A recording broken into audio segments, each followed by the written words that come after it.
l'Église, lorsqu'on est ensemble, pas simplement le fait d'écouter, mais il faut aussi dire que vous avez apprécié. C'est pour cela que le mot Amen est là. Il est dit qu'en Jésus-Christ, toutes les promesses de Dieu sont oui du côté de Dieu et Amen de notre côté. Il faut comment je dirais ça? Il faut répondre à Dieu. Quand il te bénit, tu lui dis Amen. Je pense l'avoir dit ici, le mot Amen vient de l'hébreu Emouna. En hébreu, Emouna, c'est ce qu'on appelle la foi. C'est le mot Emouna voulant dire la foi qui a donné Amen. Et Amen, ça veut dire j'adhère, j'accepte ce que tu dis, ça me ressemble, ça m'appelle. Donc, en Christ, Dieu est oui et en nous, il est Amen. Ça veut dire que Dieu a déjà fini ce pourquoi il t'appelle. Dieu ne t'appelle pas sans avoir fini ce pourquoi il t'appelle. Avant de te donner l'appel, il a déjà la promesse pour toi. C'est ce qu'on nous a enseigné ici par le papa Mensa Otabil. Pour moi, je l'ai écouté depuis les années 2002 et c'est un grand honneur, vraiment un privilège que de l'avoir vu de mes propres yeux, comme dit Jean à propos de Jésus, ce que nos yeux ont vu, nos oreilles ont entendu et ce que nos mains ont touché. Voilà pourquoi hier je suis venu vite le toucher à cause de la sagesse. Alléluia. Vous devez être très simple, même si vous êtes grand. Jésus, Jean-Baptiste a mis ses mains sur lui et l'a plongé dans l'eau. Jean-Baptiste avait même peur. Alléluia.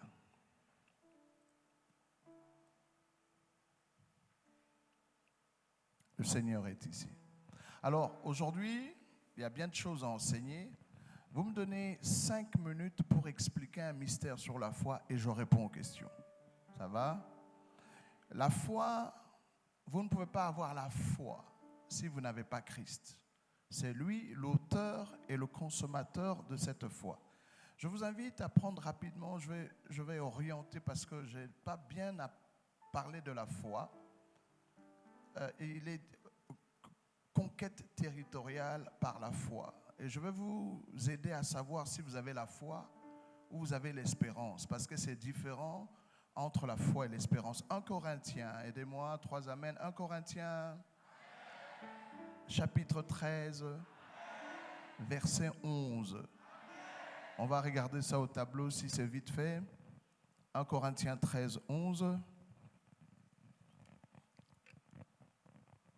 C'est déjà marqué, ça prend du temps. Je le lis dans mes notes alors. C'est venu? Très bien. Lisons. Qu'est-ce qu'on dit? Non, au fait, la Bible, vous ne faites pas la lecture. Quand vous lisez la Bible, prenez un ton de proclamation. Ne lisez pas là entre le monde. Lorsque j'étais enfant, il faut proclamer la parole. Aidez-moi, on y va?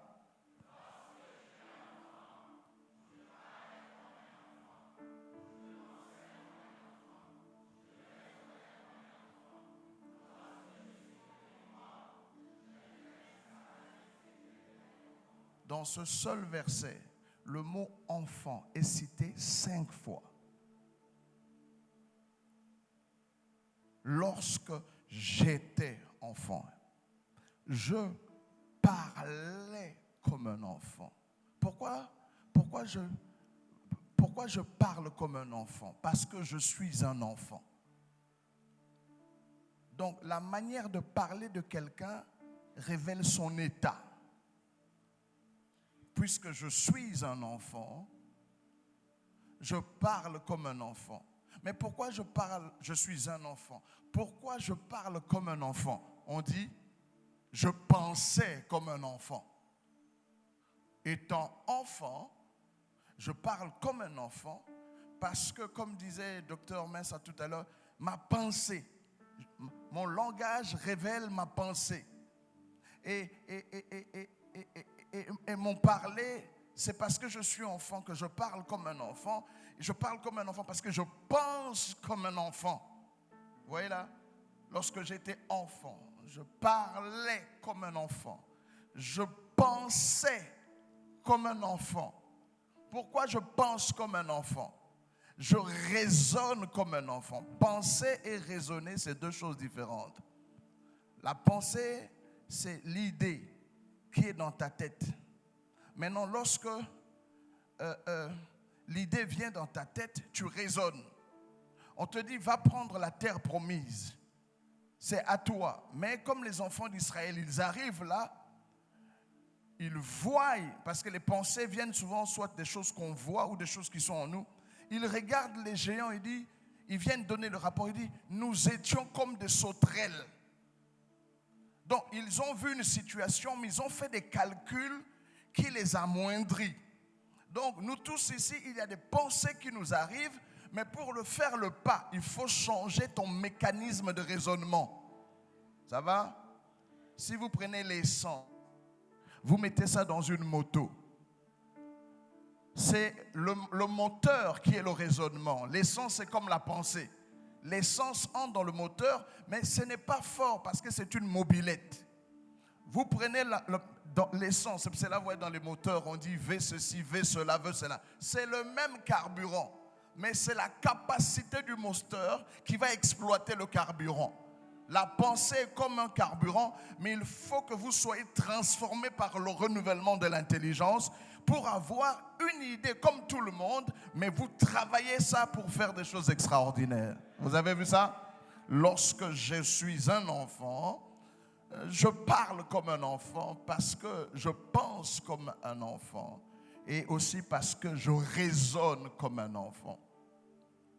Et puis il dira, lorsque je suis devenu adulte, homme fait, j'ai mis cette manière d'être un enfant, d'être comme un enfant. J'ai mis de côté cette manière d'être comme un enfant, de parler comme un enfant, de penser comme un enfant et de raisonner comme un enfant.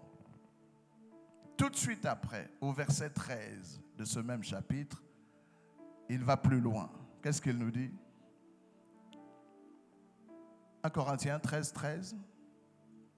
Maintenant donc, ces trois choses demeurent. Il a dit ça demeure. Si ce sont des choses qui demeurent, c'est que ce sont des choses spirituelles. Parce que les choses visibles sont passagères, les choses invisibles sont permanentes. Et il nous dit, alors au milieu de tout ça, parce qu'il commence à partir de 1 Corinthiens 12, il dit ceci, vous pouvez reconnaître que quelqu'un est né de nouveau ou pas par sa manière de parler. Parce que personne, s'il a le Saint-Esprit, ne peut dire que Jésus est anathème.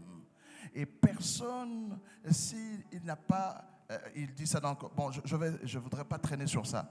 Regardez, il dit, nous sommes au 13, non 13.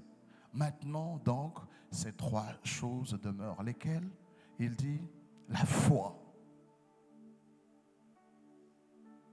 Et puis il ajoute l'espérance. Il fait une différence entre la foi et l'espérance. Puis il nous dit la charité ou l'amour. Et puis il qualifie chacune de ces choses. Là il dit, mais la plus grande de ces choses, c'est l'amour.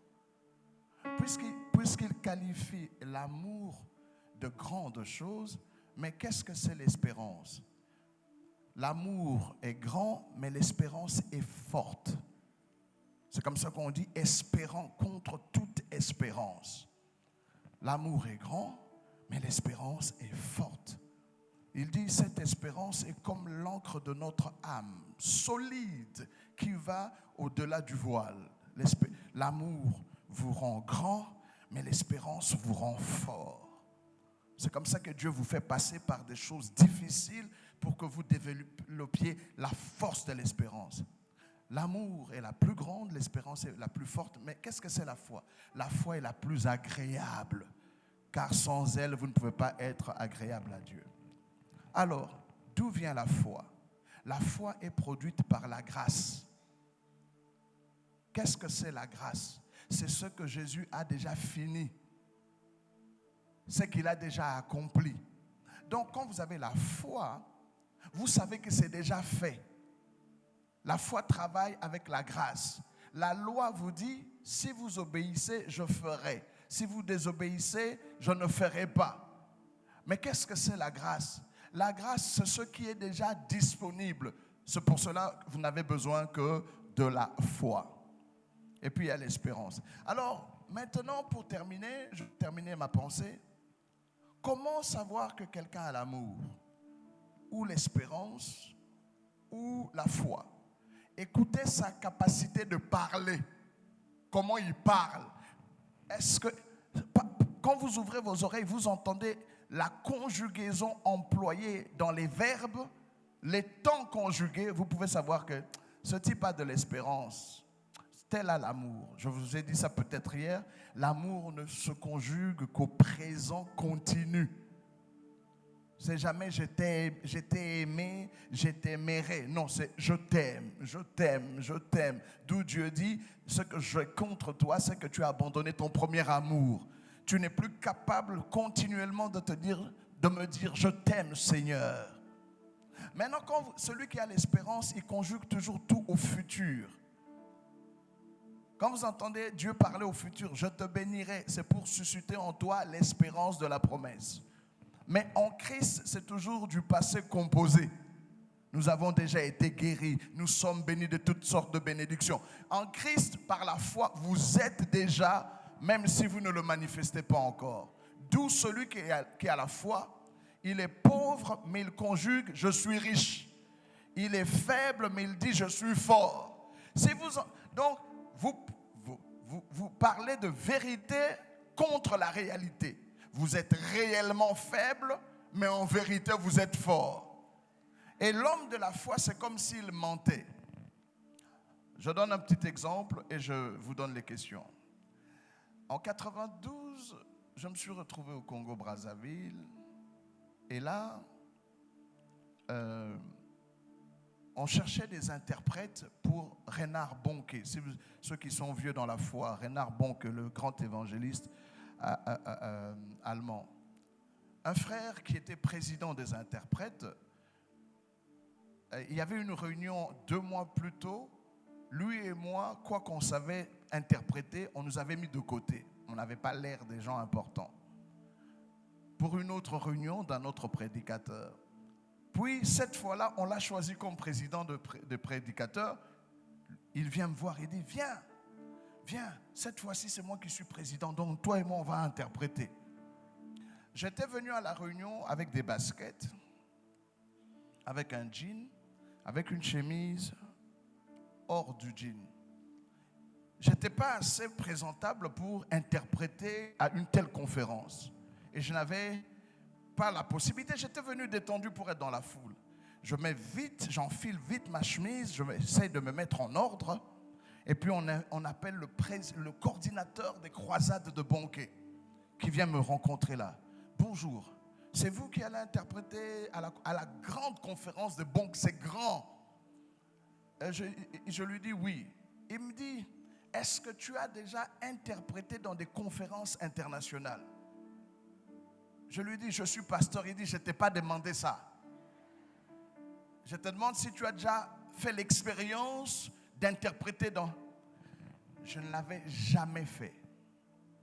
Quand je veux lui dire non, j'entends la voix de l'Esprit qui me cite un texte d'Ecclésiaste. Ce qui est a déjà été. Ce qui sera a déjà été. Je lui dis oui. C'est une fraction de seconde. Réellement, je ne l'ai jamais fait. En Christ, je l'ai déjà fait. Vous comprenez la foi? La foi parle au passé composé. Donc, j'ai déjà fait ça, même si je ne l'ai pas encore fait. Il est resté pendant une seconde parce que ce que je venais de dire, ce n'était pas vrai sur le plan de la réalité, mais c'était vrai sur le plan de la foi. La foi est un mensonge pour la réalité. Quelqu'un n'a pas compris ce que je veux dire, hein? Quand vous avez la foi, vous mentez. Vous êtes capable de dire ce que vous n'êtes pas. Vous êtes faible, mais vous dites je suis fort. Vous êtes pauvre, mais vous dites je suis riche. La foi va à l'encontre des lois naturelles. Vous êtes capable de vous opposer aux lois de la création, aux lois mosaïques. Vous êtes capable même de vous opposer à Dieu. Vous avez compris ça? Parce que la foi, c'est Christ qui a reçu tout de son Père et il vous donne ce qu'il est. Quand vous croyez en Jésus, vous pouvez combattre Dieu.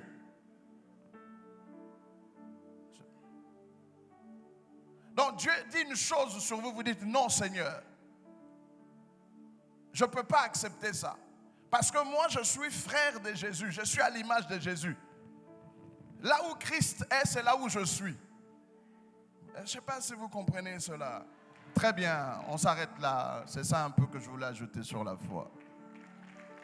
Ça s'entend dans votre langage. La première question, aidez-moi. C'est vous qui avez posé des questions hier? Oui. D'accord. Rappelez-moi votre prénom. Je suis le révérend Josué Kwame. D'accord, merci. Je suis pasteur dans le Nord. Merci mon pasteur. Hier, j'ai posé la question sur la théophanie. La théophanie. La réponse était claire? La réponse est bonne.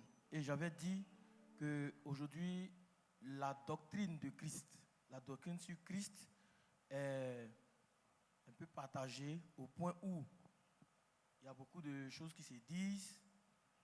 Seulement, je partage celle que vous avez enseignée hier. Je vous en prie. Et c'est par rapport à cela que j'ai demandé de nous donner l'explication sur la théophanie. Et la deuxième, c'est sur ce que 1 Pierre chapitre... Où Jésus est allé aux enfers. Allé aux enfers. Prêcher aux... Dans lequel aussi il est allé prêcher aux esprits en prison. C'est la deuxième partie que j'ai voulu que vous nous expliquiez. D'accord. Et puis, pour finir, je voulais savoir si vous avez des documents sur la doctrine de Christ, la christologie, selon que vous avez enseigné hier. Est-ce qu'on peut avoir des documents par rapport à cela? D'accord, d'accord. On est ensemble? On a compris sa question? D'abord, je réponds à ce que j'ai dit hier. Il n'y a pas de théophanie ni de christophanie. Dieu le Père n'est jamais entré dans la création. Jamais. Le Fils est entré à la création dans Hébreux 10, 5. Avant, il n'était pas. Dans la divinité, il faut comprendre que Dieu est capable de tout. Rien ne lui est impossible. Il faut faire la différence entre Dieu dans l'éternité et Dieu dans la création. Dieu n'a pas toujours été Dieu. Le mot Dieu, c'est sa fonction créatrice. Même s'il n'a jamais créé, si nous on n'était pas là, il est celui qu'on appelle l'être, l'éternel. On dit bien, au commencement, il créa. Mais avant le commencement, qu'est-ce qu'il était? Il n'est pas ce qu'il est parce qu'il nous a fait. Même avant de nous faire, il a toujours été. Il y a un domaine dans Michée 5. Est-ce qu'on peut écrire Michée 5? Où on parle d'un endroit où il était avant qu'il ne fasse quoi que ce soit. Michée 5, 1, aidez-moi. Rapidement, s'il vous plaît, comme ça on va vite avec les questions. Il est Michée, c'est Michée et toi Bethléem et Phratas. Alors c'est 2. Voyons le 2, ça dépend de traduction. Voilà, regardez ça. Et toi, Bethléem Ephrata, petite entre les milliers de Juda, de toi sortira pour moi celui qui dominera sur Israël et dont l'origine remonte aux temps anciens, aux jours de l'éternité. Il y a un jour, il y a des temps qu'on appelle Olam en hébreu. Dieu ne vit pas au siècle de siècles de siècles. L'éternité, ce n'est pas un temps qui ne finit pas. L'éternité est une dimension. Le mot olam, où on a dit dans Genèse, je pense 21, on dit « Et Abraham invoqua le Dieu d'éternité ». En hébreu, ça se dit « El Olam ». Et le mot olam ne veut pas dire éternité dans le sens de la longueur, non. Et le mot olam, éternité, vient d'un verbe hébreu, alam. Et alam veut dire caché. Pas caché derrière un rideau, c'est caché dans le sens où vous n'avez pas d'essence pour soupçonner la présence de Dieu. Dieu est imperceptible. Dieu ne se déplace pas. Il est partout en même temps. Il sait tout en même temps. Il voit tout en même temps. Et olam veut dire que nous ne sommes pas équipés des moyens pour pouvoir savoir quand il est là. Et nous avons trois facultés visuelles. Il y a la première faculté dans notre chair, ça s'appelle la vue. La capacité pour notre corps d'être sensible à la lumière et repérer les éléments dans un espace. J'ai la vue.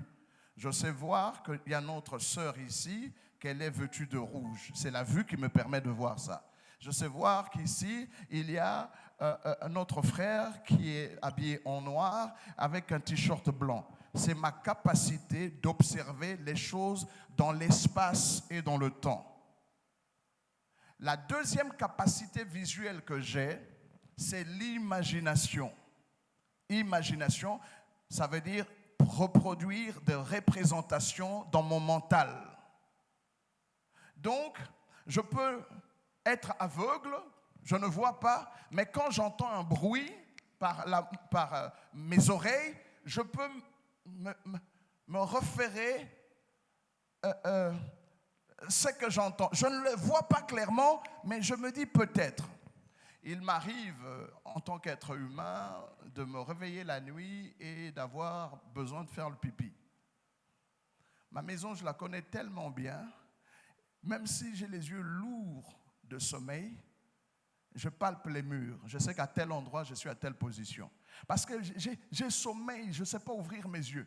Je n'allume pas, ça va me déranger. Donc je palpe ma maison, je sais que les marches des escaliers, je sais qu'il y a 5 jusqu'à cet endroit, 5 autres. Vous voyez? Parce que j'ai été habitué à ma maison, je n'ai plus besoin d'utiliser mes yeux. Ça s'appelle l'imagination. Puis pour l'esprit, donc pour mon corps, c'est la vue. Pour mon âme, c'est l'imagination. Pour mon esprit, ça s'appelle la vision. Ça va? Je vais vous dire quelque chose, je ne sais pas, je vais le dire rapidement, pour vous montrer la capacité de l'imagination. Ça va? Je peux? Ça fait partie de ce que nous disons sur Dieu. Un jour, il y a un voyageur qui fait un voyage de nuit. Là, je ne vous ai pas dit quel moyen il a pris. J'ajoute maintenant le moyen. C'était un voyage par train. C'était la nuit. Il faisait chaud.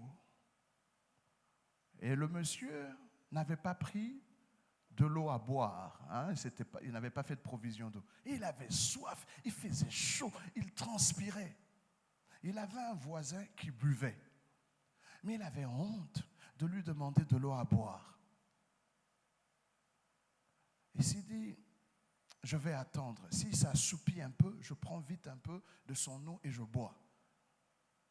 Alors chaque fois qu'il allait prendre, son voisin bougeait et puis il se retenait. À un moment, il a senti son voisin ronfler. Il a vite pris le pot, il a bu. Malheureusement, son voisin ne buvait pas. Il crachait dans le pot, il avait la tuberculose. Il a vite bu. C'est descendu. Vous sentez ça, comment ça descend? Vous voyez votre réaction? Ce n'est pas entré dans votre bouche, mais votre imagination a perçu les choses. Et vous avez dit, ah! Vous avez vu le pouvoir de l'imagination? Même si vous n'avez pas touché à la chose, vous sentez. Et le diable savait que la création divine a le pouvoir de voir et d'imaginer. C'est comme ça qu'il a expliqué à Ève sur l'arbre. Et Ève a imaginé l'arbre. On dit, et la femme vit que là. C'était pas voir avec ses yeux. C'était maintenant au niveau de l'imagination. Elle vit que l'arbre était bon à manger, agréable à la vue et précieux pour ouvrir l'intelligence. C'est comme ça que vous tombez dans le péché. Ce n'est pas parce qu'une femme ou un homme vous a approché. Mais dès que vos yeux le voient, vous imaginez. C'est ça le pouvoir. Si vous êtes un garçon vrai, vous savez que quand vous n'aviez pas de femme, vers 12 ans, 13 ans, quand vos facultés masculines se réveillent, vous vous masturbez sans avoir été en contact avec quelqu'un. Vous avez vu, vous fermez les yeux et vous imaginez. Vous pouvez voir quelque chose devant vous et vous vous imaginez autre chose. C'est Jésus sur l'eau, mais eux imaginaient un fantôme. Et ils ont même peur. Alors, j'ai dit ça rapidement pour parler de Dieu. Dieu n'est jamais entré dans le temps, ni le Père, ni le Fils. La première personne dans la création, dans le temps, c'est le Saint-Esprit. Et il est resté Saint-Esprit, il n'est pas devenu un animal quelconque. Dieu n'a jamais fait la création pour lui. C'est son Fils qui a créé la création pour lui-même. Tout a été créé par lui, en lui, pour lui. Le Père aime le Fils et a donné au Fils le pouvoir. Donc le Père ne pouvait pas venir dans la création parce que la création ne lui appartient pas. La création est à Jésus. C'est comme ça que lorsque nous avons péché, celui à qui appartient la création a pris la forme d'un être humain et il nous a visités en tant qu'Emmanuel. Quelqu'un comprend ça? La création, c'est le domaine du Fils. Bien. Alors ça, c'est pour régler la théophanie. Le Père n'a pas besoin de venir ici. Le Fils est venu parce que celui qui était à son image a péché. Donc la théophanie, c'est théologique. Il n'y a pas de fondement scripturaire pour ça. Ça va? On peut régler. Alors, Jésus est allé aux enfers. Très bien. Un jour, une de mes filles m'a posé la question. Elle dit, pourquoi est-ce qu'on dit que Jésus est le premier-né des morts? Parce que dans la Bible, dans l'épisode d'Élisée qui était en ossement, on a jeté un soldat pendant la guerre, il est revenu à la vie. Pourquoi on dit Jésus est le premier-né des morts? Pendant qu'il y a eu le fils de la veuve de Naïn, il y a eu Lazare, je crois que 2 ou 3 autres personnes. Je lui ai répondu, pour répondre à votre question, je lui ai répondu en lui disant, non, Jésus n'est pas ressuscité comme Lazare. Lazare était mort physiquement. Et pendant qu'il était mort physiquement, son âme n'était pas encore morte. Parce qu'il faut faire la différence entre 3 manières de mourir. Jésus le Seigneur est mort, mais 3 fois. Il est mort d'abord à Gethsémane, avant de mourir à Golgotha. À Gethsémane, il est mort dans sa volonté. Il a lutté avec Dieu. Il ne voulait plus aller à la croix. Il a prié jusqu'à ce que sa sueur se transforme en grumeaux de sang. Il ne voulait plus.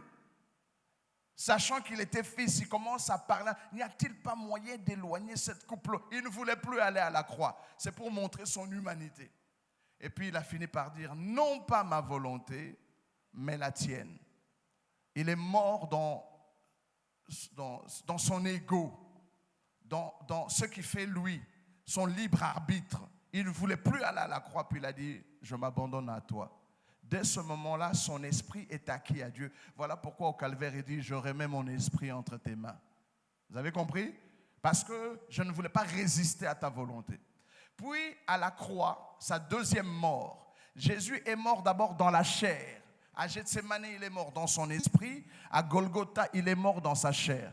Quand la chair est morte, son âme est descendue aux enfers. Ça va? Vous voyez comment on meurt? Dans sa volonté, dans son âme et dans sa chair. Nous ici, on est morts qu'au tiers. Quand vous devenez chrétien, vous donnez votre esprit à Dieu. Votre âme n'est pas sauvée. Votre corps n'est pas encore sauvé. L'esprit est sauvé parce qu'il est mort Je ne résiste plus à Dieu, j'ai cédé à Dieu ma volonté. Mon âme est en train de mourir et mon corps mourra.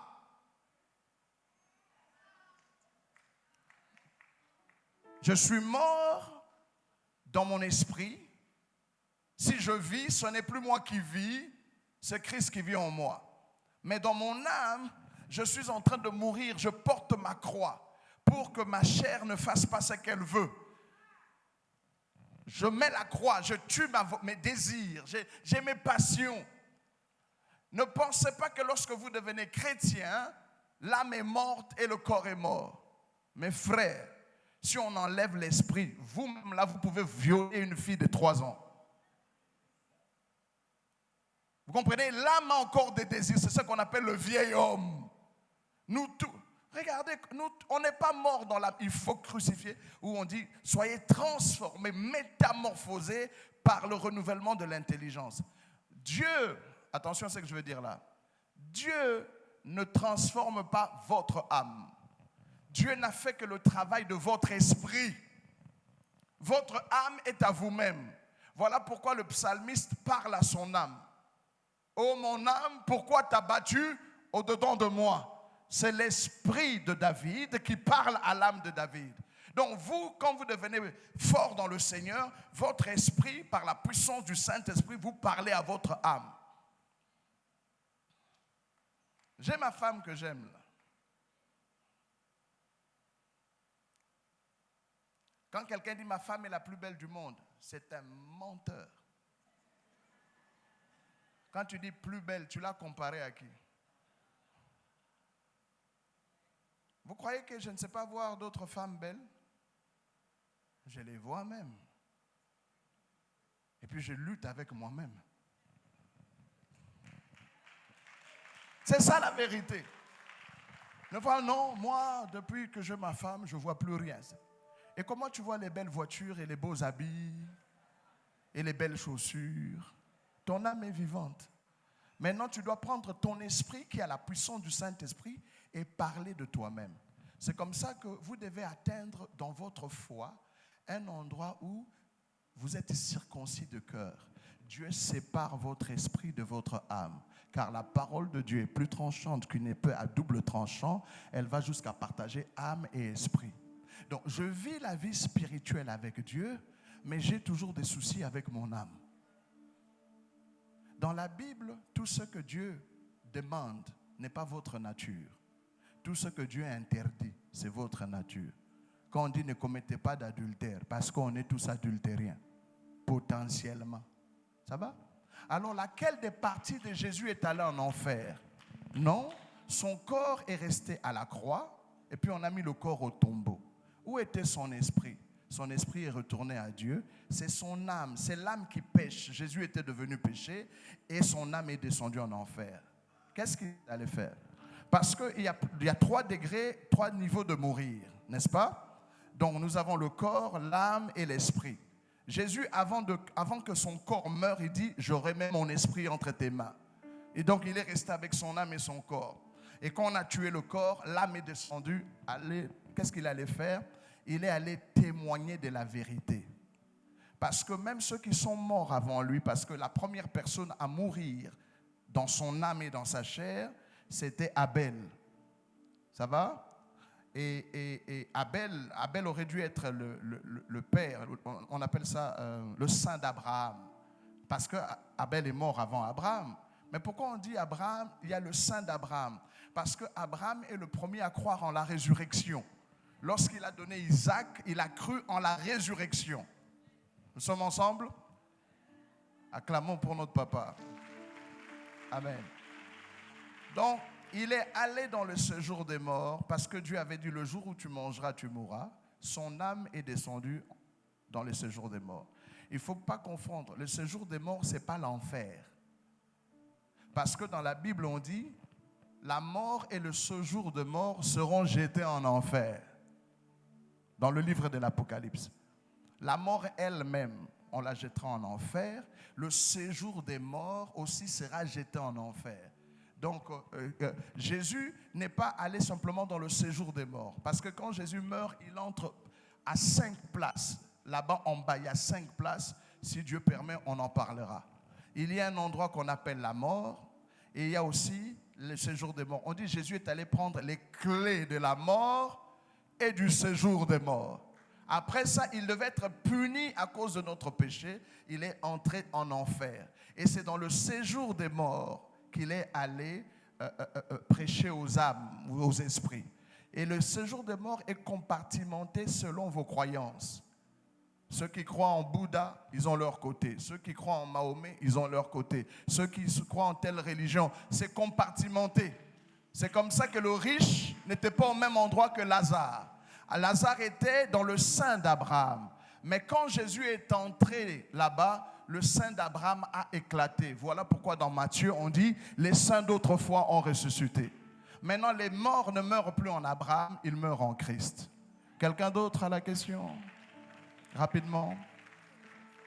Oui, mon pasteur. Comment? Le livre.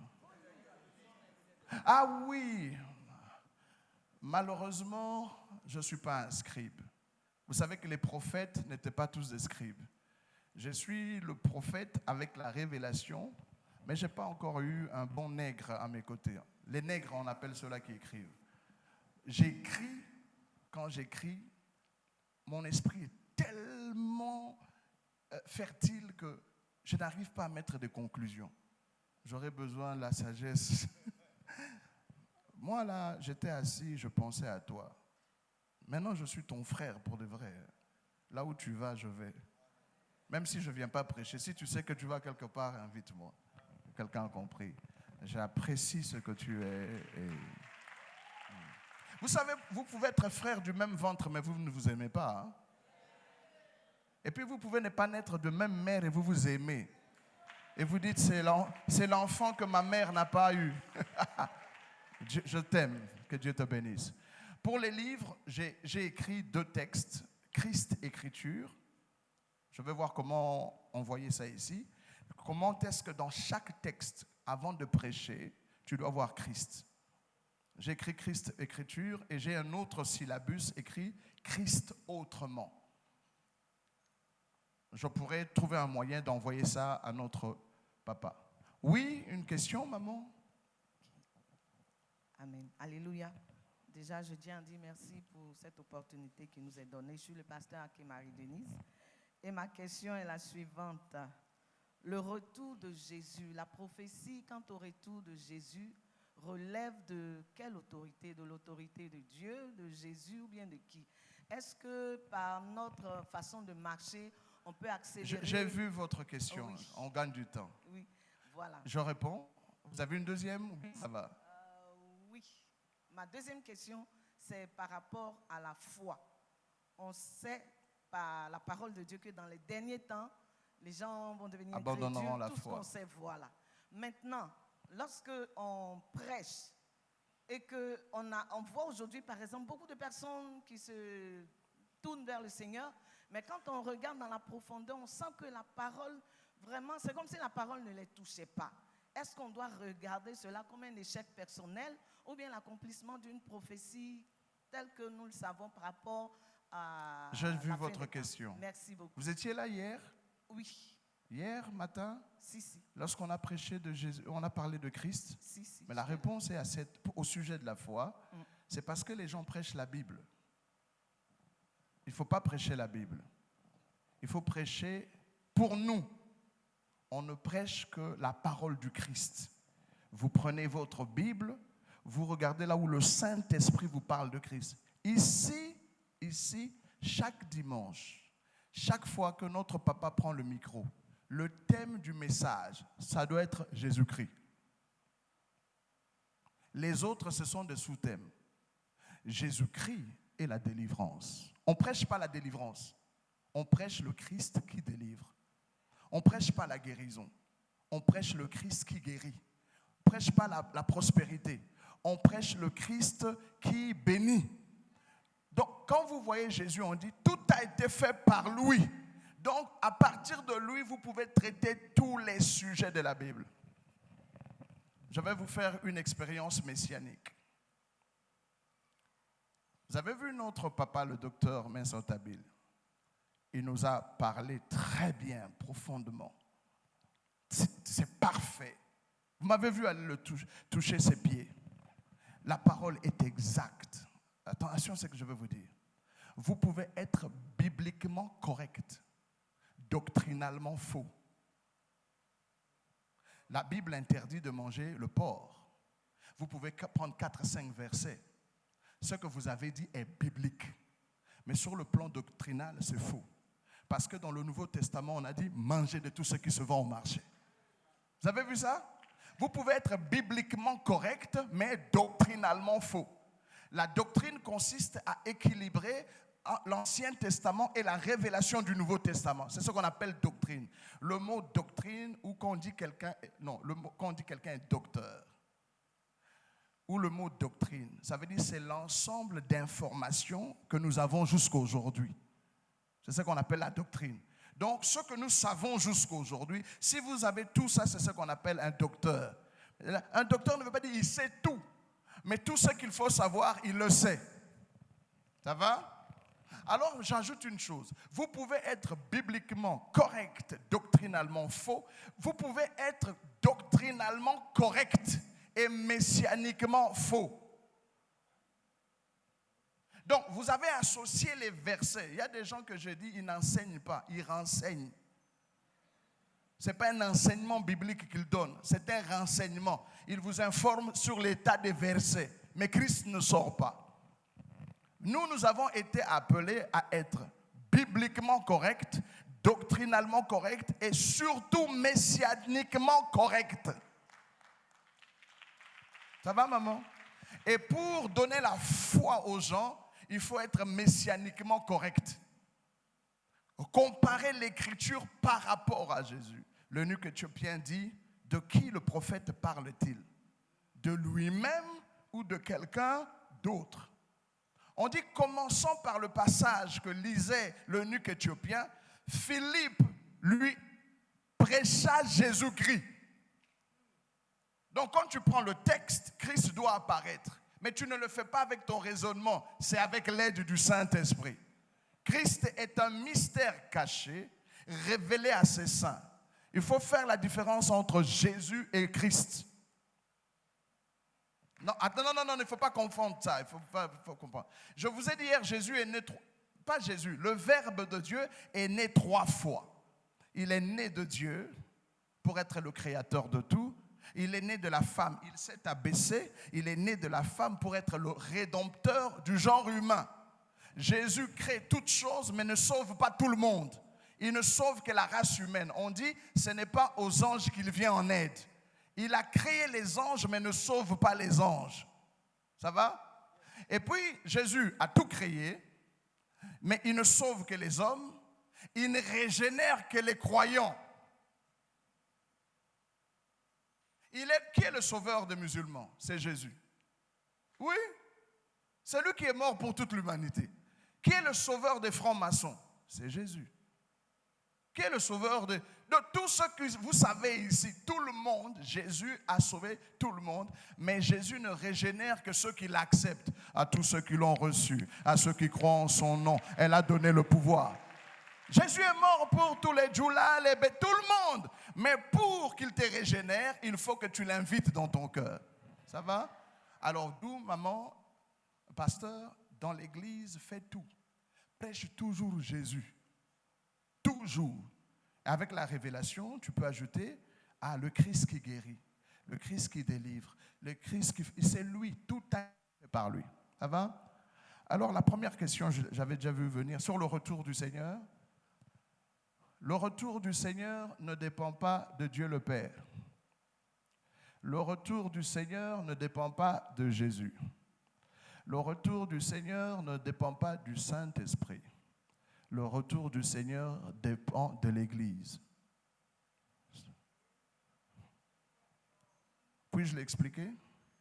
Vous êtes maman? Vous avez eu des enfants? Comment un enfant naît? C'est l'enfant qui dit à la mère que je suis... Oui. C'est l'enfant qui détermine le jour où il va naître. Je sais que vous êtes choqués. C'est scientifique ce que je dis. Quand l'enfant se développe dans le ventre de sa mère, l'enfant ne respire pas. Ses poumons sont aplatis. Quand les poumons atteignent la maturité, les poumons dégagent des hormones et ces hormones montent au cerveau de la maman. Dès que ces hormones atteignent le cerveau de la maman, le cerveau de la maman sait que les poumons sont mûrs. Donc les poumons sont prêts à prendre l'air. Le cerveau, à son tour, libère des hormones qui vont couper les fils, les racines du cordon ombilical. Parce que l'enfant vit par le cordon ombilical. Il se nourrit, il respire par ça. Dès que ses poumons sont mûrs, par le même cordon, il libère des hormones qui entrent et qui montent au cerveau de la maman. Et quand le cerveau de la maman perçoit les hormones des poumons mûrs, le cerveau de la maman envoie des produits qui vont commencer à couper les racines du cordon ombilical. Et l'enfant se met à étouffer. Alors il commence à bouger dans le ventre. Il n'est plus approvisionné par le cordon ombilical en oxygène. Maintenant, ses poumons veulent prendre l'air. Alors le travail commence. C'est l'enfant qui dit à la maman, je veux sortir. Le travail commence. Et pourquoi l'enfant tourne? Parce que le taux d'oxygène commence à diminuer, parce que les acides que le cerveau a envoyés ont commencé à sillonner tous les petits nerfs. Et l'enfant se bat. Et quand il entre, pourquoi il pleure? Parce que quand il sort du ventre de la maman, la première fois, il respire l'air. Ça lui fait mal. Et puis il fait... Nya! C'est nous qui préparons le retour du Seigneur. Voilà pourquoi on a dit hâter le retour du Seigneur. L'Église en tant que corps va commencer à soupirer.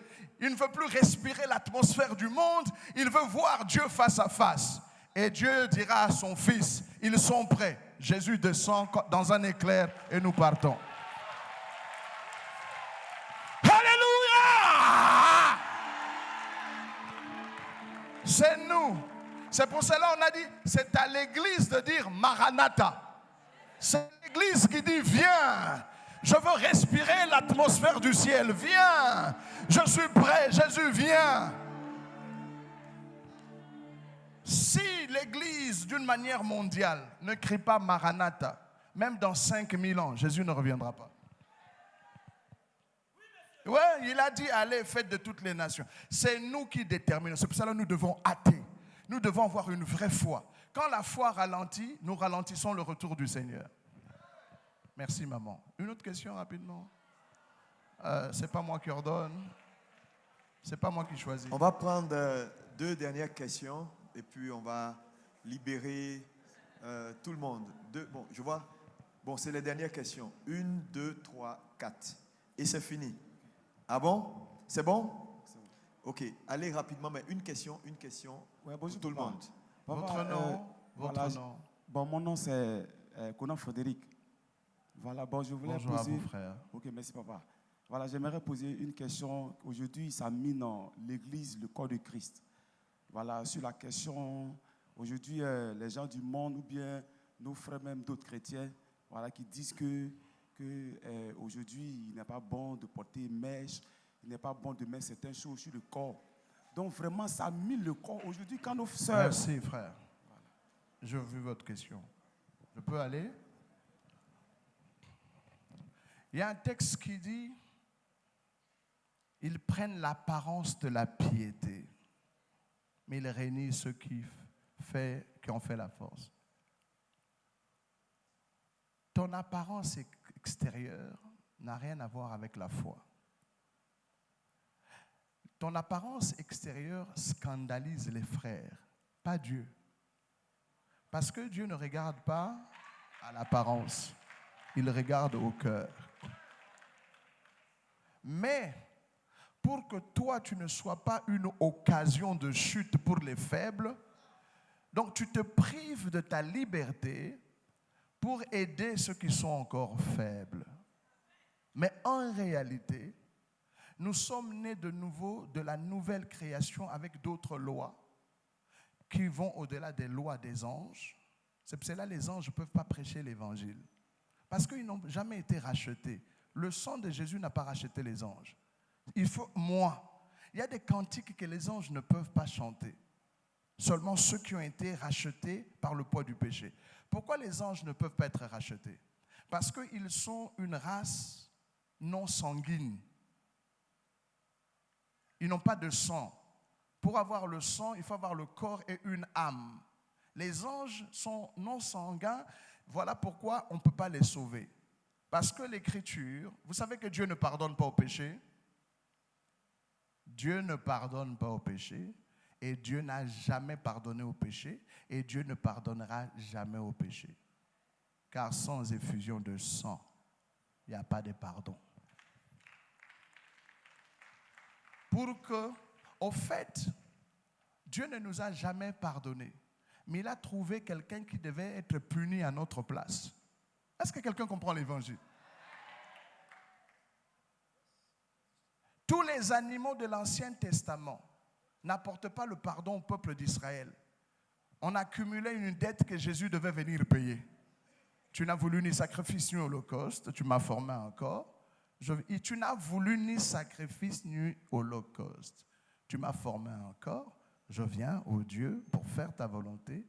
Dans le rouleau du livre, il est question de moi. Donc, quand Jésus nous a sauvés, parce que Dieu a 3 créations dans les Écritures. La création angélique, Lucifer était au sommet de la création angélique. La création, je dirais bien animale. Écoutez bien ce que je dis. Animal, parce que Adam, dans sa chair, c'est aussi un animal. C'est comme si on parle dans la Bible, l'homme animal. Mais qu'est-ce que vous comprenez par l'homme animal? Ça veut dire celui qui a une chair avec du sang. Ça va? Donc, qu'est-ce qui se passe? Ce qui nous différencie des animaux, c'est l'esprit. C'est l'esprit qui t'a créé à l'image de Dieu. Dieu ne te ressemble pas physiquement comme ça. Dieu est esprit. Ceux qui l'adorent, l'adorent en esprit, en vérité. Donc, quand tu viens en Christ, il y a la création angélique, spirituelle. Il y a la création animale où Adam, dans son corps de chair, est aussi le chef au-dessus de toute la race animale. C'est pour cela même quand il veut se... On envoie les animaux d'abord pour voir s'il allait trouver quelqu'un qui lui ressemble. C'est comme ça qu'en médecine moderne, on prend certains... Avant de te donner le vaccin, ça passe par les animaux. Et il y a des animaux qui ont 99% de tes gènes. Les chimpanzés et les autres. Si les chimpanzés ne meurent pas, alors le vaccin... Donc ça, c'est la chair, c'est la poussière.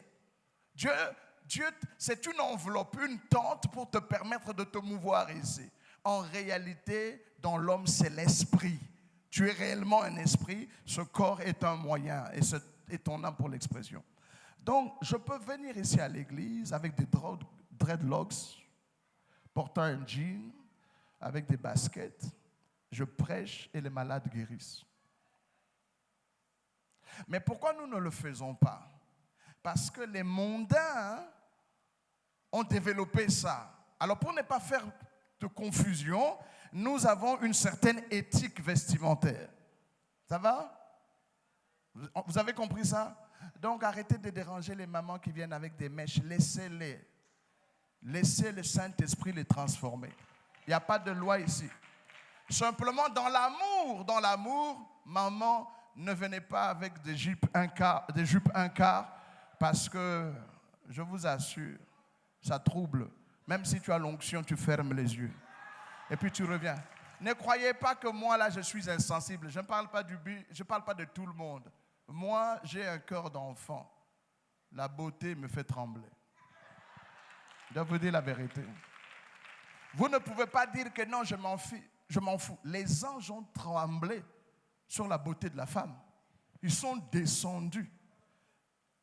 Oui, les anges au ciel. La femme est mystérieuse. Hein? La femme, demandez à David, demandez à Salomon. Donc, maman, quand vous êtes autour du pasteur, faites tout pour l'épargner. Je n'ai pas dit que tous les pasteurs sont semblables. Moi, Paul David, là, je tremble. Mais je vous dis pour que vous compreniez le mystère. Vous ne pouvez pas dire non, je m'en fiche, non, moi je sens. Non, c'est faux. On se bat. Il y a des jours où une jeune fille vient comme quand ta femme était jeune. Elle a des paupières, sa voix, son sourire. Je parle en langue pour me protéger. Et je te dis, ma soeur, ça va, on se verra un autre jour. Ne vous mentez pas au nom. Même les hommes aussi, il y a des hommes qui donnent des fortes impressions. Parce que nous avons le côté animal. Vous savez, faites attention avec les parfums. Les parfums qu'on vend dans les Champs-Élysées. Vous savez ce qu'on appelle phéromones? Tout le monde ne le sait pas. C'est un parfum animal. Chaque animal dégage une phéromone. Par exemple, la reine abeille, elle peut se trouver à 10 km. Elle dégage un parfum, les abeilles savent où elle est. Ils ne voient pas. Vous n'avez pas entendu? Même nous, on parle de parfum de Christ. Ça va? Vous pouvez entrer dans quelque part, vous sentez que Jésus habite ici. Il y a un sens olfactif. Vous sentez...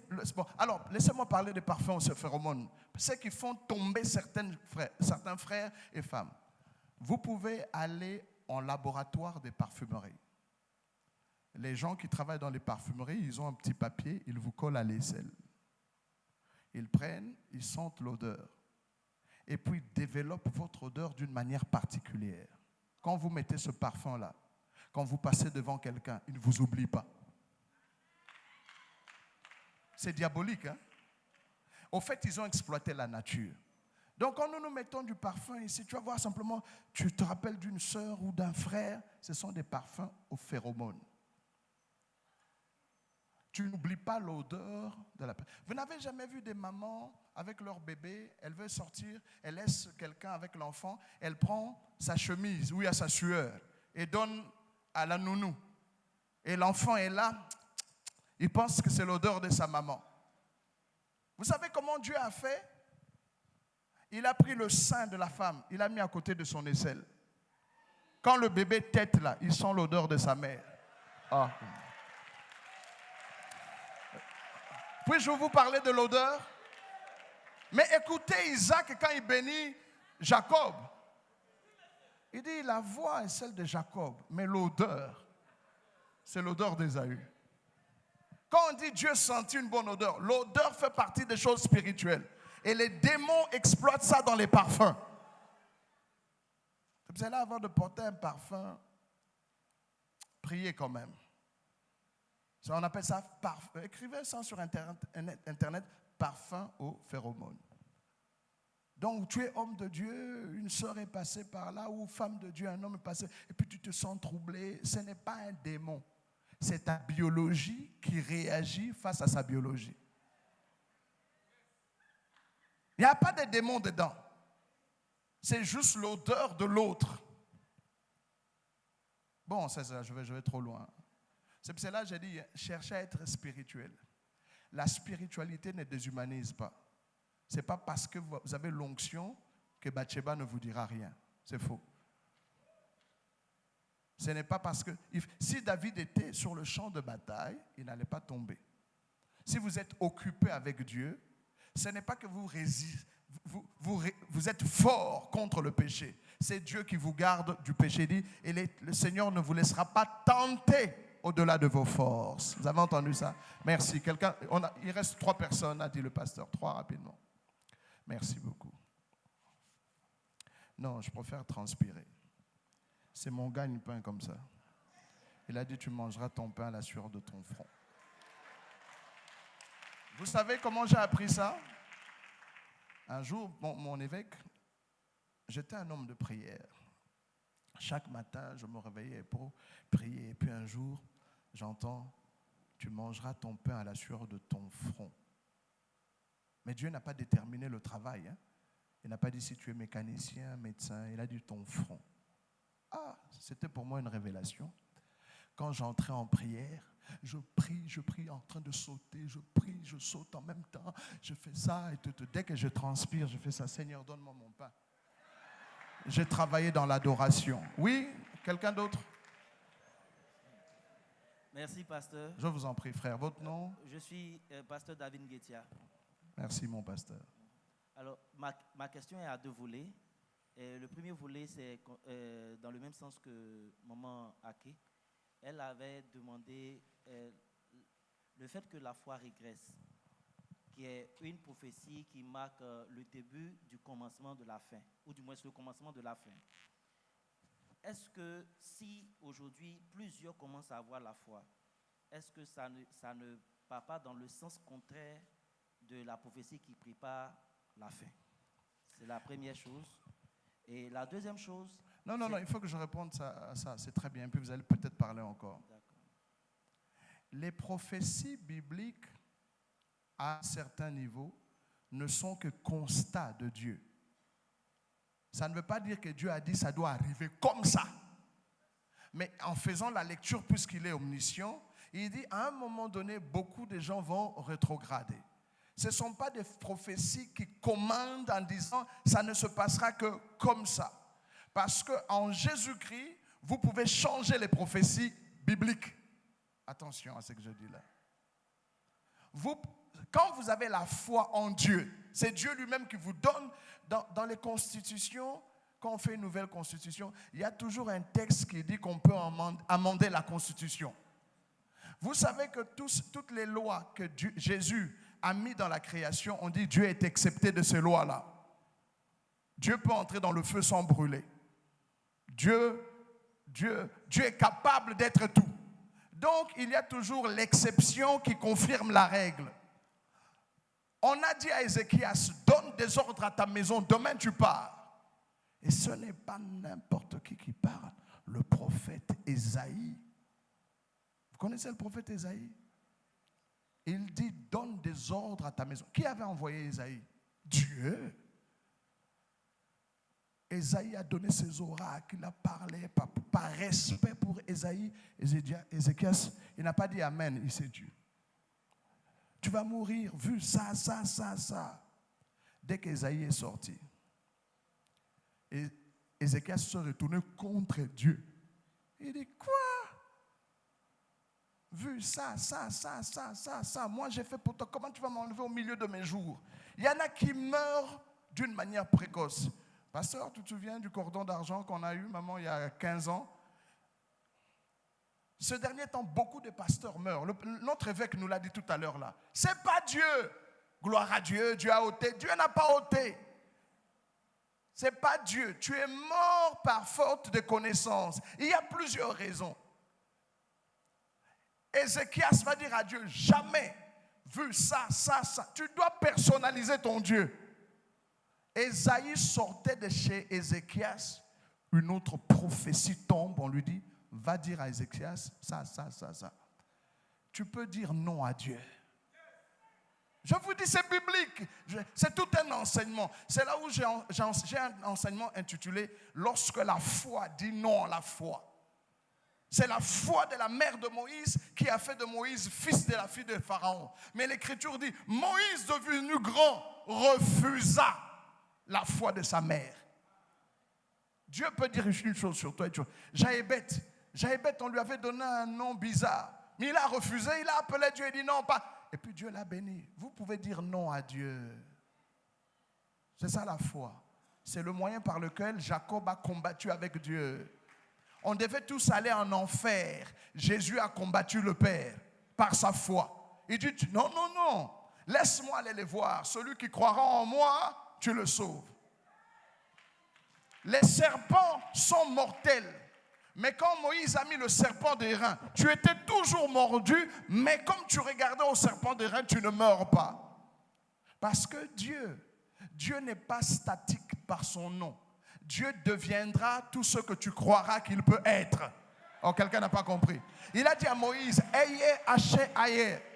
Pas je suis celui qui suis. En hébreu, ça veut dire, je serai pour toi tout ce que tu veux que je sois pour toi. C'est un chèque en blanc que Dieu, notre Dieu, dans ses attributs, il y a un côté, il est chèque en blanc. Tu peux faire encore. D'où la Bible dit le juste tombe 7 fois, mais il se relève toujours. Pourquoi? Normalement, il a péché. Il est condamné, mais il discute avec Dieu. Il se répand et il se relève. Il pêche une seconde fois.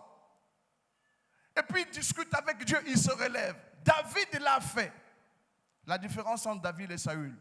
Entre le péché de Saül et le péché de David, lequel était le plus grand dans la Bible? C'est David. Saül a juste épargné quelques moutons. David, lui, il a pris Bathsheba. Il a enivré Uri pour lui faire dire que c'est sa grossesse. Mais Uri, malin, il dort dehors. On lui dit, mais tu as mangé, tu as bu? Il dit non. L'armée de Dieu est en guerre. Moi, je suis soldat, je ne peux pas aller me réjouir. David a fait ça, je crois, 2 ou 3 fois, mon évêque. Et David n'en pouvait plus. Il a pris une lettre. Il a écrit la condamnation de Uri. Et Uri lui-même était le facteur. Le péché de David est grand. Mais dans Psaume 51, qu'est-ce que dit David? J'ai été conçu dans l'iniquité, enfanté dans le péché. Si tu aurais voulu un sacrifice, je te l'aurais donné. Mais à ce niveau-là, il n'y a pas de sacrifice pour moi. Mais regarde, tout. Et Dieu a changé. Saül a perdu le pouvoir, mais David, malgré ses péchés. Il n'y a pas de péché que Dieu ne puisse pas pardonner, sauf le blasphème contre le Saint-Esprit. Parce que c'est le Saint-Esprit qui t'encadre pour parler à Dieu. Donc, si lui ne t'aide pas, t'es foutu. Donc, il faut comprendre ces réalités. Alors, votre question, est-ce que j'ai répondu à cette question? Oui. La deuxième, s'il vous plaît. Okay. La deuxième question, c'est pour papa. Oui, c'est papa. Oui, papa Mazou. Papa Alors, la Mazou. deuxième question, c'est une question de plusieurs pasteurs qui sont venus de l'intérieur aussi. On retourne dans nos différentes localités sur les missions que nous conduisons. Après un tel thème, un tel séminaire sur la conquête territoriale, au niveau de nos églises, qu'est-ce que nous pouvons avoir comme conseil pratique avec les membres que nous avons pour les 3 prochains mois? Merci. Que Dieu vous bénisse. Qu'est-ce que je peux dire? Conseil pratique. Vous savez, moi je l'ai dit, il faut d'abord prendre le temps de vous asseoir pour digérer tout ce que vous avez appris et laisser le Saint-Esprit vous donner de la direction.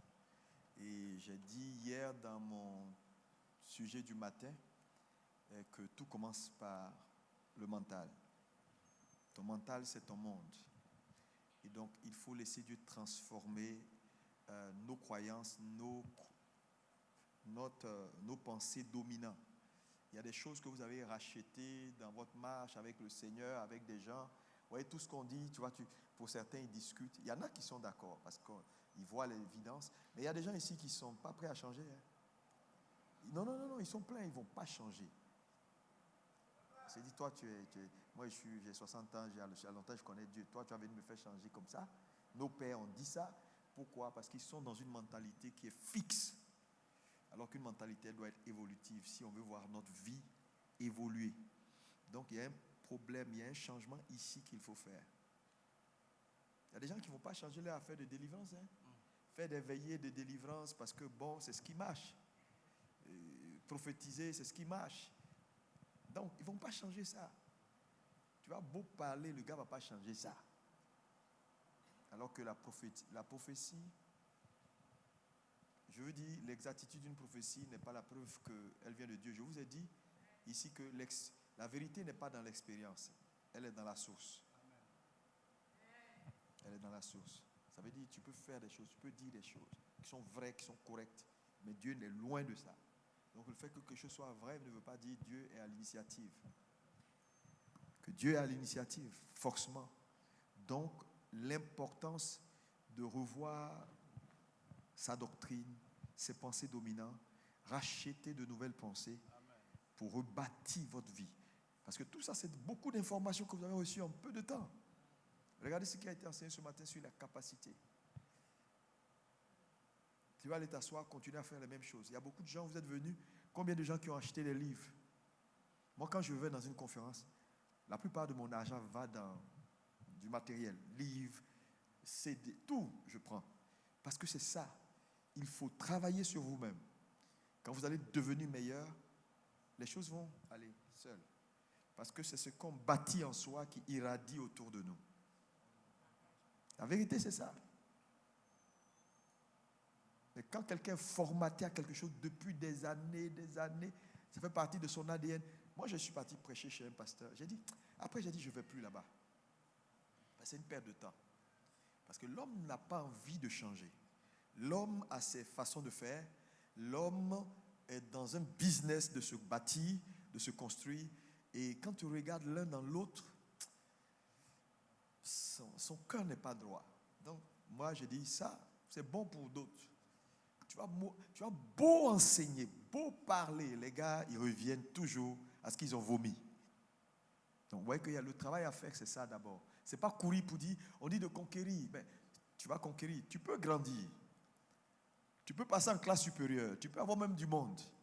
Mais si la capacité pour tenir la position n'est pas bâtie, tu vas redescendre et redescendre plus gravement. C'est pourquoi ce que je vous conseille, allez vous asseoir. Moi, je continue d'apprendre. Non, je continue d'apprendre. Je vais sur certains pasteurs, quand je vois des choses, je dis, ah, ça c'est bon. Donc, il y a des réformes que vous allez mettre en place dans vos églises. Faites les choses bien, avec excellence. Ne faites plus les choses n'importe comment. Parce que vous gâtez le nom de Dieu. Donc, changez. Quand tu entres là, change tout. Et adopte de nouvelles stratégies. Et toi, mets-toi au travail. Commence à te formater. Parce qu'un vrai leader doit avoir de l'avance sur son peuple. On ne peut pas diriger un peuple dans lequel on est. C'est-à-dire que tu es au milieu du peuple, tu les diriges comment? Il faut avoir un peu d'avance sur eux. Sinon, tu leur montres le chemin. Comment si tu es au milieu, eux sont devant. Toi-même, tu vas ici, tu cognes un, tu vas ici, tu avances. Il faut être devant pour leur dire non, suivez-moi. Ici. Donc, il faut travailler sur vous-même. C'est l'élément numéro 1 que je peux vous dire. Et il y a des environnements qu'il va falloir quitter. Parce que tu ne peux pas dire non, je reste dans mon église catholique, je reste dans mon église, mais de temps en temps, je vais te suivre. Donc, à un moment donné, il y a des décisions de vie qu'on prend. Des décisions de destinée qu'on prend. Il faut être courageux. Hein? Quand tu vas aller de l'avant, il faut être courageux. Mais beaucoup n'ont pas ce courage. Il faut être courageux. Parce que l'environnement, c'est de ton environnement que tu tires les informations qui te bâtissent. Faites attention à l'environnement. L'environnement est dangereux. Pourquoi Dieu a délocalisé certaines personnes pour changer leur vie? Il dit à Abraham, il faut quitter, quitte. Parce qu'un environnement peut être conductible, un environnement peut être rempli d'obstacles. Parce que l'environnement, à l'environnement est attaché l'atmosphère. Et l'atmosphère est très importante dans le transfert de grâce et de puissance. En tout cas, c'est ce que je peux dire. Hein. On va terminer. La dernière question, et puis c'est bon. Une dernière question. Oui, prends le micro rapidement. Bon, les deux, on va prendre les deux, et puis c'est bon. Donnez les deux, on va répondre et on va terminer. Ce soir, on a une grande veillée. Venez avec vos bouteilles d'huile, préparez-vous, venez avec toutes vos familles. Ce sera un moment exceptionnel. 20h, on ouvre et on va aller jusqu'à minuit, minuit 30, 1h. On a terminé. Samedi, on aura l'ordination des leaders et des pasteurs à partir de 16h. Et les délégations qui doivent partir vont rentrer. Et nous, dimanche, on va faire la célébration. Oui. Okay. Gloire à Jésus.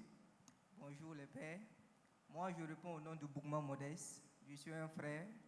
Ma question est la suivante. Par rapport à la conquête territoriale par identité, oui, voilà. Vous avez évoqué 4 bases fondamentales qu'il faut avoir avant d'aller vers la conquête territoriale par identité. Vous avez parlé de l'appel, la promesse, l'alliance et le serment. Maintenant, j'aimerais si vraiment vous pouvez revenir sur l'alliance et le serment pour qu'on puisse savoir si on doit s'aligner sur l'alliance de nos pères ou bien nous-mêmes, on doit essayer de bâtir une alliance avec Dieu. Bon, c'était... Merci. Oui. qu'il a connus d'avance, il les a aussi appelés. Le fondement de l'appel, c'est la préscience de Dieu. Ça va? Il nous a connus d'avance. Avant de créer Adam, Dieu connaissait Adam dans l'éternité. C'est sur le fondement de sa préscience dans l'éternité qu'il lance un appel en disant « Faisons l'homme à notre image ». Donc nous tous, on est vocare par Dieu. C'est ça qui donne le mot vocation. C'est Dieu par sa parole qui appelle en existence, les choses selon lui. Donc tout appel avec Dieu se base sur l'être de Dieu. Et puis quand Dieu t'appelle, c'est parce qu'il t'appelle pour quelque chose. Il ne t'appelle pas pour rien. Lorsqu'il te lance un appel, il y a un objectif. Donc, quelqu'un ne peut pas dire Dieu m'a appelé et ne nous dit pas ce pourquoi Dieu l'a appelé. À tout appel se rattache une promesse. Et la promesse, c'est ce que Dieu a pour toi. Le docteur Mensa Otabi l'a très bien dit. Ça veut dire que quand Dieu te demande de conquérir la terre, il te l'a déjà donné. Pour lui, il te l'a donné. C'est ton attitude qui va déterminer ta capacité. Je ne veux pas revenir sur ça. C'est de la pure sagesse. L'alliance maintenant. Aucun homme ne fait une alliance avec Dieu. C'est Dieu, dans toute la Bible, qui initie les alliances. Donc ne va pas t'aventurer, je veux faire alliance avec Dieu. Non, toi tu sommeilles et tu dors, tu te fatigues. C'est lui qui veille sur sa parole. Il veille sur l'appel, il connaît la promesse et c'est Dieu qui initie l'alliance. Donc, dans les Écritures, nous avons 3 alliances au sujet de notre foi. C'est la promesse faite à Abraham, l'appel de Dieu à Abraham, la promesse faite, l'alliance de Dieu avec Abraham et le serment sur Abraham, c'est Dieu. Pareil avec David, c'est l'appel. Dieu dit, j'ai trouvé un homme, il a cherché. Dieu a appelé David, Dieu a donné la promesse, c'est Dieu qui a initié l'alliance et c'est Dieu qui a donné le serment. J'ai juré à mon serviteur David. Pareil pour Jésus-Christ. Jésus-Christ, c'est Dieu qui l'appelle ainsi à être le créateur, à être le rédempteur et le régénérateur. Et Dieu lui a fait des promesses. Voilà pourquoi dans le psaume 2, il lui dit « Demande-moi et je te donnerai ». Parce que Dieu, au fait, comme nous l'avons dit, prier, c'est demander à Dieu ce que Dieu nous demande de lui demander. C'est ce que veut dire si nous prions selon sa volonté. Donc, et les alliances, tu ne peux pas initier. Donc nous avons 3 alliances. C'est l'alliance de Dieu avec Abraham, avec David et avec Jésus-Christ. D'où Matthieu dit, généalogie de Jésus-Christ, fils d'Abraham, fils de David. Parce que ce sont les 3 qui ont reçu des serments sur les alliances. Alors, est-ce que nous pouvons faire des alliances entre nous? C'est difficile qu'on fasse des alliances entre nous. Mais je ne vais pas aller loin, sinon je vais déployer trop de choses. Nous, en tant qu'Église, nous entrons dans l'alliance de Dieu avec Jésus-Christ.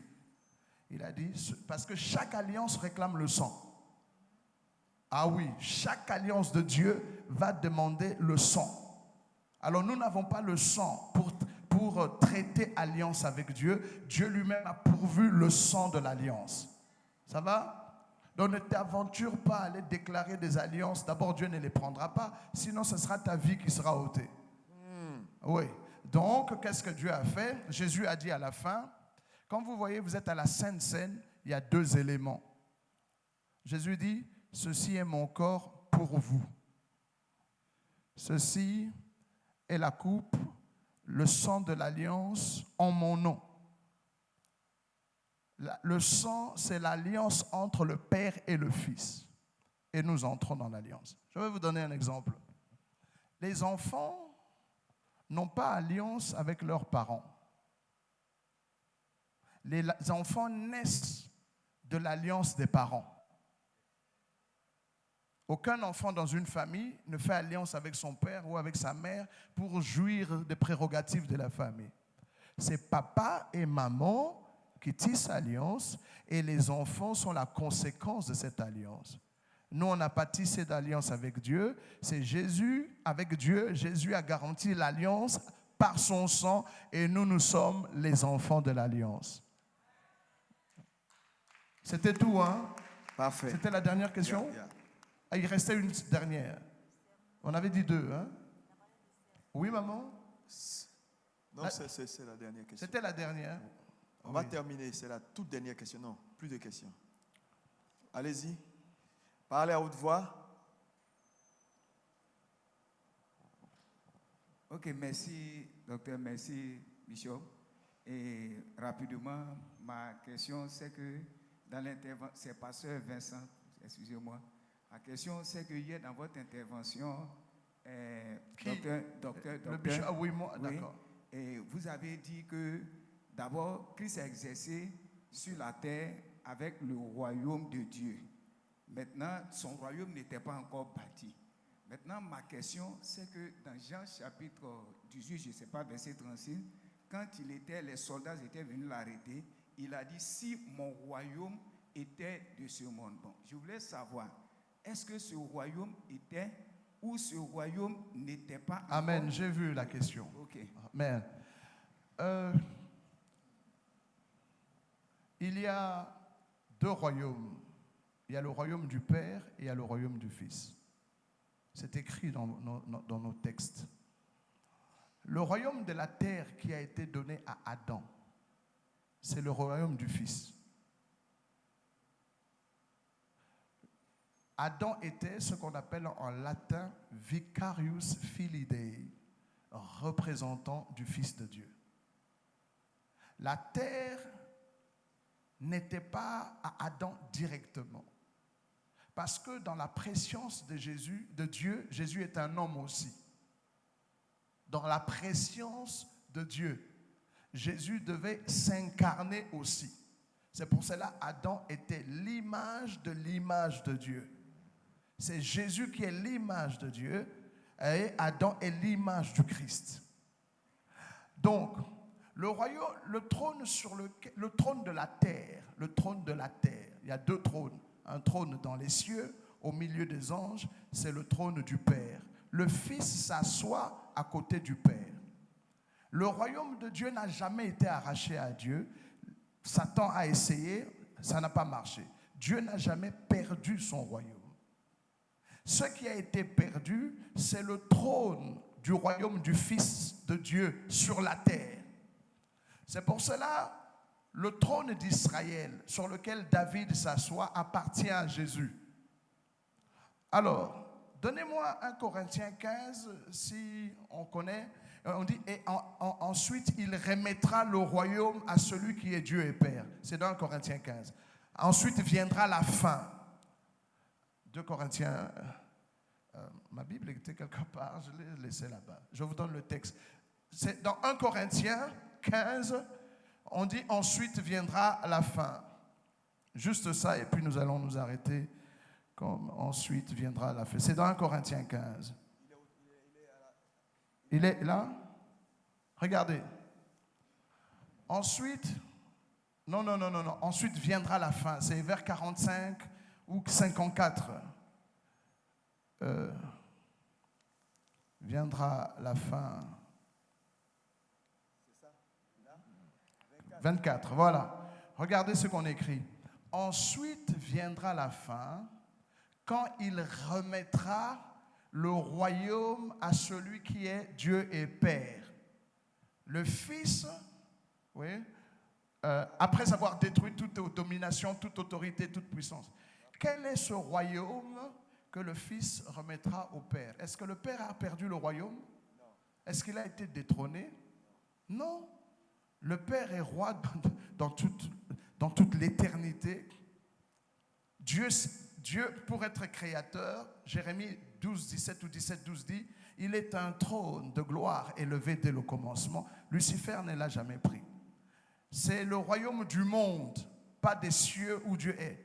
On dit, gloire, on a chanté en Apocalypse, car le royaume du monde a été remis à notre Dieu. Dieu n'a jamais perdu son royaume. C'est le royaume du Christ. Que dit Colossiens? Rendez grâce à Dieu qui vous a transporté des ténèbres à la lumière dans le royaume du Fils de son amour. Ce n'est pas le royaume du Père. Dans le royaume du Père, Jésus est prince. Dans son royaume, il est roi. Dans le royaume du Père, Jésus est prince. Dans son royaume, il est le roi des rois que nous sommes. Donc, c'est un mystère. Donc, la création céleste et terrestre a été perdue. Alors, qu'est-ce que Jésus a fait? Il est venu récupérer toutes choses et c'est à lui. Et à la fin, lui-même se soumettra au Père en prenant son royaume et le donnant à son Père, afin que le Père soit au-dessus de tout. Car ce qui est au Fils appartient au Père et ce qui est au Père appartient au Fils. Voilà pourquoi Jésus est en train de se battre. Il nous donne une parabole, il dit un roi est allé se faire couronner. C'est Jésus qui est allé se faire couronner et il reviendra pour récupérer toutes choses. Si vous ne faites pas cette différence, vous aurez des problèmes. Alors, le royaume de Dieu influence des cieux vers la terre. Le royaume de Christ est terrestre. Alors, quand Jésus dit « mon royaume n'est pas ici-bas », il n'était pas encore mort. Parce qu'il allait bâtir le royaume par sa résurrection. C'est pour cela qu'il dit « pour l'instant, moi je n'ai aucune force. Le Fils ne fait rien par lui-même. Si j'ai un problème, il faut que le Père envoie des anges parce que mon royaume n'est pas ici-bas. » Et parce qu'il avait dit « je bâtirai mon ecclésia ». Et quand il est ressuscité, Dieu lui a donné toutes les enseignes de la royauté. Mais quand Jésus voulait conquérir la terre, Dieu lui a dit « monte ici, assieds-toi à ma droite, jusqu'à ce que je fasse de tes ennemis ton marchepied. » Et Jésus a pris le pouvoir céleste. Il a donné à l'Église. Il dit maintenant, vous, allez partout, invitez des gens à entrer dans mon règne. C'est ce qu'on appelle ecclésia. Et si vous lisez la Bible, ecclésia est un mot utilisé, c'est un mot civique et sociopolitique dans la culture grecque. Jésus venait de lancer un défi aux entités. Il dit, moi aussi je ferai mon gouvernement. Moi aussi je vais mettre des choses sur la terre. Quand les gens sont malades, ils n'iront pas à l'hôpital. Ils viendront chez moi, le médecin. Quand les gens... Donc l'Église est un règne. Ne pensez pas qu'on est des pauvres frères. Le docteur nous l'a dit tout à l'heure. Vous devez avoir une mentalité politique. Pas dans le sens péjoratif des choses. La politique consiste à gérer un territoire avec les gens qui habitent sur le territoire. Ici, nous sommes politiques. Vous savez que Jésus n'est pas mort. On n'a pas tué Jésus pour des raisons religieuses. On a tué Jésus pour des raisons politiques. Parce que même les prêtres ont dit, il se fait roi. Nous n'avons d'autre roi que César. Jésus est né roi. Les mages sont venus voir le roi des Juifs qui venait de naître. Jésus est mort roi. À la croix, on a écrit, celui-ci est le roi des Juifs.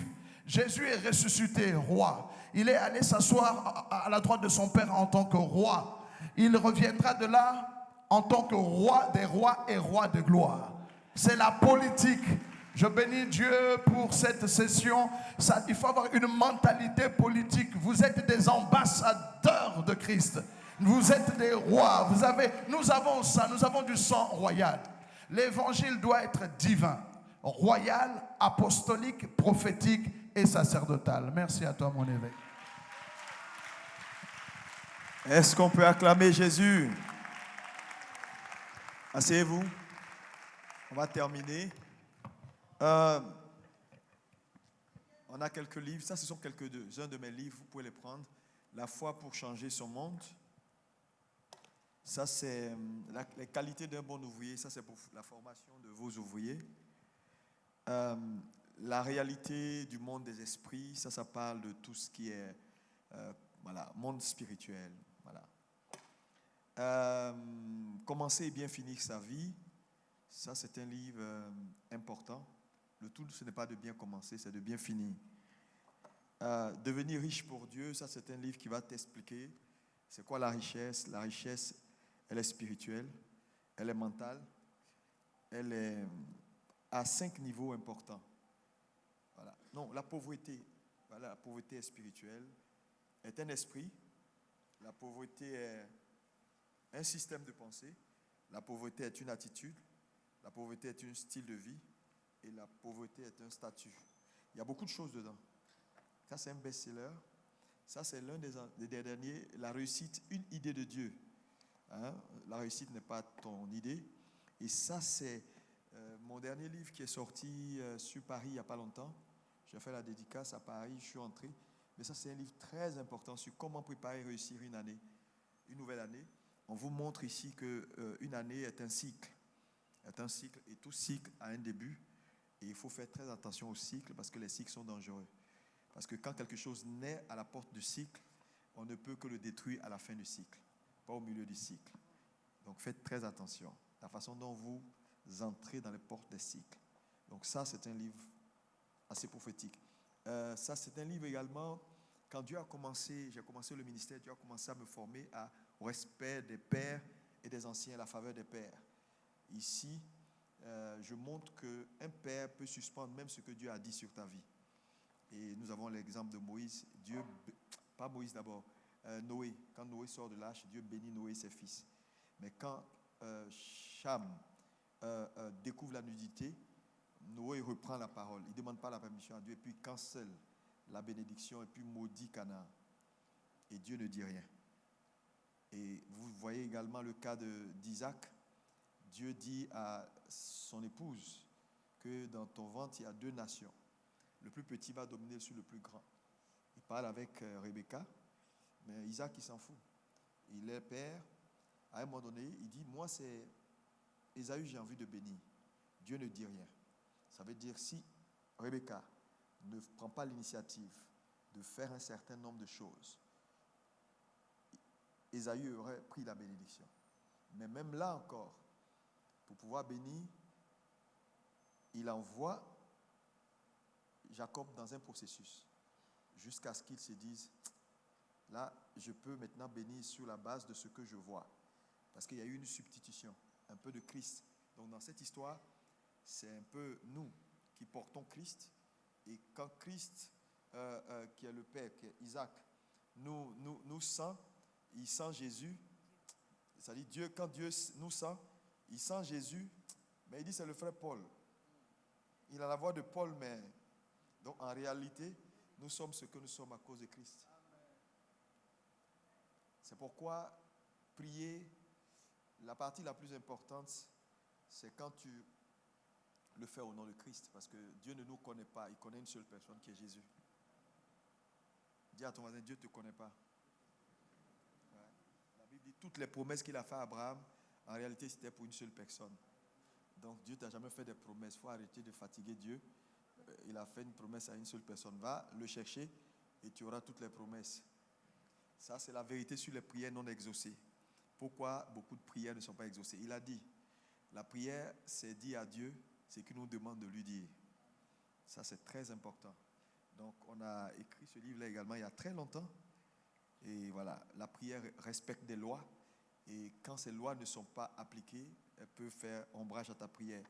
Ça, c'est protocole d'accès à la gloire de Dieu. Dieu est partout, mais ce n'est pas tout le monde qui a accès à lui. Donc, l'accès à Dieu je cherche le mot, s'initie. Voilà, on ne trouve pas Dieu comme ça. Voilà, on fait des choses pour atteindre Dieu, pour trouver Dieu. Sinon, tous les gens dans les rues là, allaient l'attraper puisqu'il est omniprésent. Mais ce n'est pas comme ça que ça se passe. Protocole d'accès, je parle du tabernacle qui représentait Christ, ainsi de suite.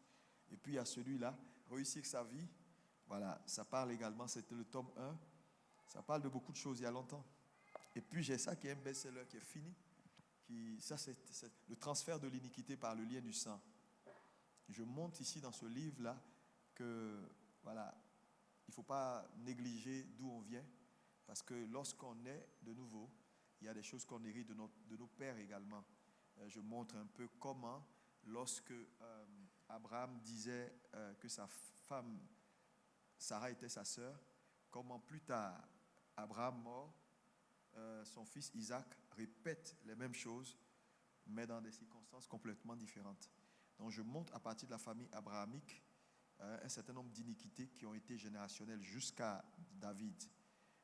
Et pour montrer simplement que Dieu peut régler les choses, pas forcément en criant. Vous savez, la délivrance, c'est un remplacement. Dieu fait les choses par remplacement. Donc l'importance de s'exposer à la parole de Dieu pour que Dieu refaçonne nos esprits. De même qu'on a pris de mauvaises habitudes en étant dans le monde, en faisant des choses, quand on rentre dans l'église et qu'on se soumet à Christ, Christ fait le remplacement. Parce qu'on dit souvent l'habitude est une seconde nature. Mais quand on dit une seconde nature, ça veut dire qu'il y a une nouvelle nature qui a pris la place de l'ancienne.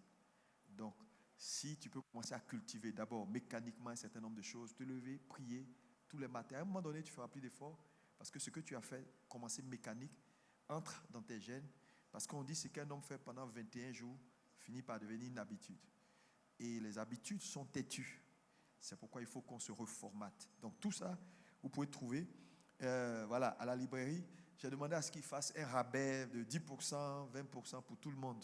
Donc prenez ces livres-là, ça va vous aider. Et il y a les clés de la conférence qui sont à 5 000 francs, tous les messages combinés. Si tu as raté ça, c'est que tu ne t'aimes pas. Les clés. Prends toutes les clés, écoute les messages, ça va te transformer, changer ta vie. Est-ce que quelqu'un peut me dire Amen? Donc ce soir, je vous attends. Soyez là nombreux, soyez là avec vos invités. Je dis merci à tous les pasteurs, tous ceux qui ont travaillé. Et donc la dernière session de ce soir sera très prophétique, très construite. Et merci à tous les pasteurs qui sont là, pasteur Eli de Lomé, celui de Burundi, Bujumbura, c'est ça, non? Bujumbura, le pasteur de Ottawa, pasteur Oswald, Benjerville, Bienné, Yamsokro, Tétiali est quelque part, je l'avais vu, bon, il a bougé. Le pasteur Goma de Pointe-Noire, est-ce qu'on peut acclamer pour lui? Que Dieu te bénisse. Maman Ake, pasteur Ake, que Dieu te bénisse abondamment.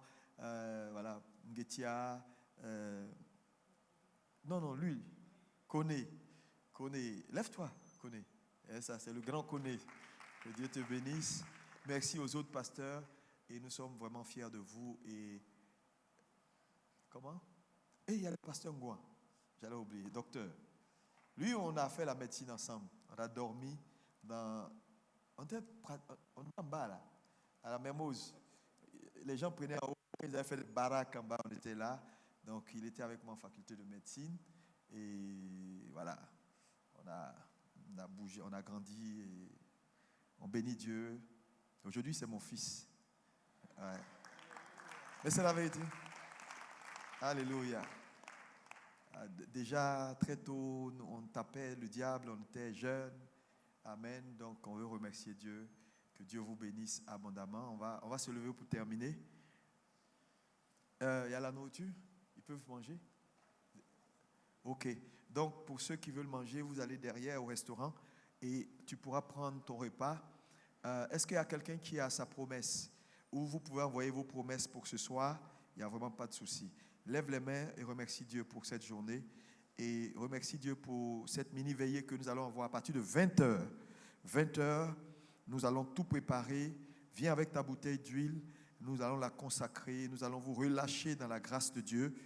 Et je pense que cette saison qui s'ouvre devant vous est une grande saison au nom puissant de Jésus. Seigneur, merci d'avoir été avec nous. Merci pour ce moment. Merci parce que ce soir, nous allons clore avec ta grâce et avec tes faveurs abondantes. Bénis maintenant les temps de repos, de nourriture et que toute la gloire te soit rendue au nom de Jésus. Amen. Nous allons donner des certificats de participation ce soir à la veillée aux différents représentants et aux frères du MERA. Donc préparez-vous à cet effet. Que Dieu vous bénisse. On va libérer l'orateur en acclamant le Seigneur. Maintenant pour les livres, allez à la librairie. Que Dieu vous bénisse. Merci.